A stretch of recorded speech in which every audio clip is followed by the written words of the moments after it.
After all నైటీయా? ఆడవాళ్ళు కదా after all కాదు సార్. పండగలకి పబ్బాలకి తప్ప పొద్దు నుంచి పొద్దుపోయే వరకు మన భారత స్త్రీలు వేసుకునే వస్త్రం సార్. పెట్టి నిండా పంజాబీ డ్రెస్లున్నా, చెట్టుకు కాసిన చీరలున్నా నైటీస్తోనే లైఫ్ ని లాగించేస్తారు సార్. ఒక్కసారి వాడి వదిలేసిన పట్టు చీర ఉంటుందేమో గానీ బొక్క పడిందని అటుకెక్కించిన ఒక్క నైటీ ఉండదు సార్. ఆఫ్టర్ ఆల్ కాదు సార్. ఒక్కరోజు మన ఆంధ్రప్రదేశ్ లోనే 1,00,000 ఎంబ్రాయిడరీ నైటీలు, 50,000 గౌన్ నైటీలు, 20,000 2-in-1 నైటీలు, 10,000 పాకెట్ నైటీలు అమ్ముడిపోతాయి సార్. ఆఫ్టర్ ఆల్ నైటీ ఏంటి సార్?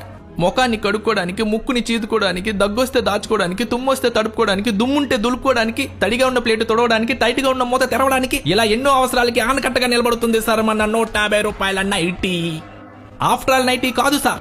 ఒక్కసారి నైటీలు ఇండియాలో బ్యాన్ చేస్తే పూటకొక పంజాబీ డ్రెస్ వాడి పడేస్తారు. సరదాగా సెల్ఫీల కోసం సాయంత్రం శారీలు వాడేస్తారు. వారం తిరిగానే వాడిపోయి అంటారు. సినాద్వారాలు షాపింగ్ అంటారు. కాదని లెక్క క్రెడిట్ కార్డు ఇచ్చుకుంటూ కామ్గా కూర్చుండిపోతారు సార్. ఆఫ్టర్ ఆల్ నైటీస్ కాదు సార్. మగవాళ్ళకి మేసం, ఆడవాళ్ళకి నైటీ ఒకటే సార్.